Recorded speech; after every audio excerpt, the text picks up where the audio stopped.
Saudara-saudara sekalian, saya di sini dilihat sebagai perwakilan dari mahasiswa kemarin ya. Saya lihat juga di panel oratornya memang yang paling muda mungkin saya gitu, walaupun sudah semester akhir juga. Ketika diberitahu bahwa saya punya waktu sekitar 6 menit untuk menyampaikan anggapan anak muda atas problem bangsa hari ini, saya merasa waktu itu terlalu singkat gitu. Bahkan saya pertama bikin coret-coretan itu sampai 15 menit gitu. Karena jangan dikira kami ini seapatis itu gitu. Sebenarnya kami tahu Indonesia sedang tidak baik-baik. Masalahnya kami ini dibangkitkan hari ini bukan untuk merayakan kesetaraan gender yang jelas masih banyak sekali PR, melainkan untuk menyelesaikan masalah negara yang disebabkan oleh para aktor politik yang mayoritasnya adalah laki-laki. Momen hari Kartini seharusnya bisa fokus untuk merayakan dan merencanakan agenda-agenda untuk memperjuangkan kesetaraan perempuan yang sampai hari ini belum tercapai secara maksimal, yang masih sering dipandang dan diperlakukan seperti gender kelas kedua. Tapi entah kita kehilangan fokus atau mungkin ini adalah pertanda bahwa situasi telah terlampau buruk sampai-sampai pada hari yang istimewa bagi perempuan Indonesia ini kita seolah-olah membebankan tanggung jawab yang lebih besar kepada perempuan untuk merawat sendi-sendi kebangsaan yang hendak atau telah dirusak oleh politik. Saya bertanya-tanya, apakah keadilan hanya bisa diwujudkan oleh perempuan seperti simbol Lady of Justice, Dewi Keadilan, yang dipakai secara universal untuk menggambarkan penegakan hukum dan keadilan? Apakah semua laki-laki yang masih menguasai kursi mayoritas seperti halnya presiden, mantan ketua Mahkamah Konstitusi, dan ketua Komisi Pemilihan Umum, para aktor politik yang seharusnya bertanggung jawab atas kekacauan yang terjadi hari ini, apakah mereka semua tidak terusik egonya jika perempuan dianggap lebih mampu untuk menyelesaikan masalah politik hari ini? Maksud saya, jika demikian cara berpikir kita, bukankah terlalu berat beban seorang Profesor Edi Nurbaningsih sebagai satu-satunya puan dalam susunan majelis hakim konstitusi yang sedang kita nanti-nantikan putusannya? Tetapi Kartini memperjuangkan kesetaraan perempuan dan laki-laki dalam bekerja dan berjuang untuk kemajuan bangsanya. Karena itu saya merasa itu bertanggung jawab, karena saya adalah seorang warga Indonesia.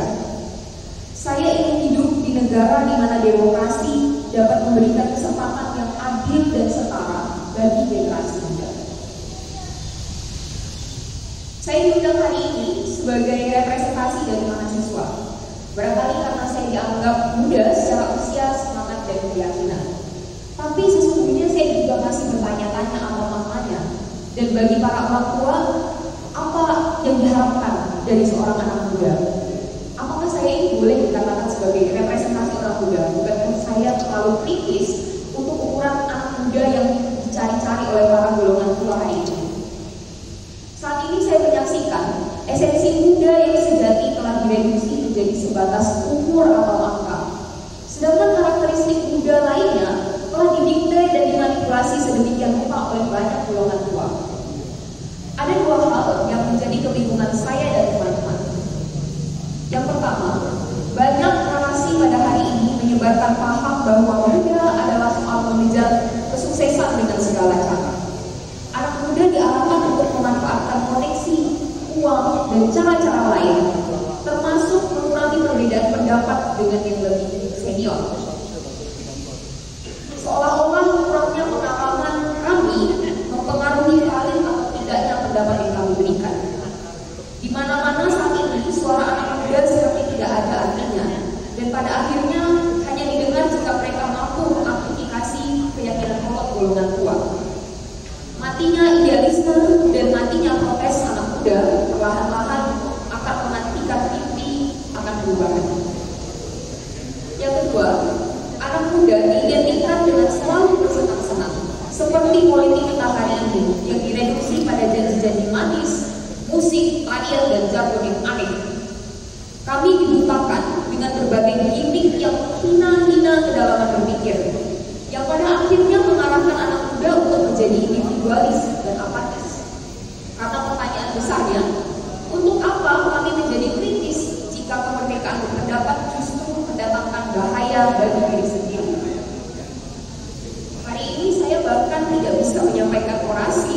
dengan rasa aman dari ancaman kriminalisasi.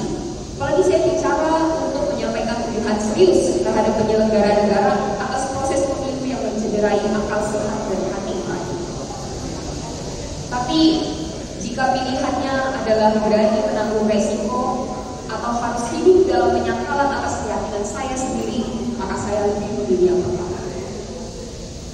Apakah makna muda hari ini adalah seperti seorang putra presiden yang kemenangan liciknya disebut-sebut sebagai bukti kesetaraan bagi anak muda dalam panggung politik?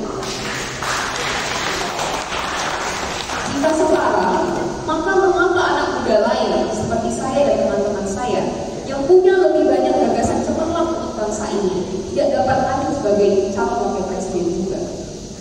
Mungkin karena kami bukan anak dan keponakan dari orang penting.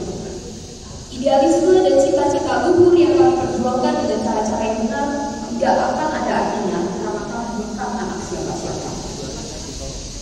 This is not fair. Majelis Hakim Konstitusi mengetahui hal ini. Kita semua mengetahui hal ini. Tapi berapa banyak yang berani bicara secara terbuka? Alih-alih demikian, banyak orang justru mencari pembenaran untuk menghindar dari tanggung jawab mereka. Tanggung jawab apa? Seperti yang telah saya sampaikan di awal, tanggung jawab sebagai warga negara untuk memberikan kritik terhadap jalannya negara yang telah menyimpang dari tujuan didirikannya bangsa dan negara ini. Saya sudah dan akan terus melaksanakan tugas ini. Dan saya hanya bisa berharap, seperti saya kutip dari tulisan kami, jika seseorang memiliki keberanian untuk memulai, banyak yang akan mengikuti. Sebagai penutup, saya akan menyampaikan dua pesan kepada Majelis Hakim MK. Yang pertama, banyak elemen masyarakat sipil sudah menyerahkan dokumen sahabat pengadilan atau amicus curiae atas sengketa Pilpres 2024. Ini menunjukkan bahwa Majelis Hakim tidak kekurangan argumentasi kuat yang bisa diambil, yang bisa digunakan untuk mengambil keputusan yang berpihak pada keadilan dan kebenaran, meskipun memang berat dan penuh resiko. Pertanyaannya sekarang, apakah mereka berani? Dan yang kedua, reformasi melahirkan MK dengan tugas utama untuk mengawal konstitusi dan demokrasi, sehingga pengkhianatan besar terhadap amanat reformasi oleh orang-orang yang mencoba menginginkan kembali hegemoni politik serba korup harus dan hanya bisa dihentikan oleh MK lewat putusan besok. Semoga MK dapat kembali menegakkan marwah konstitusi. Akhir kata, panjang umur demokrasi demi keadilan bagi seluruh rakyat.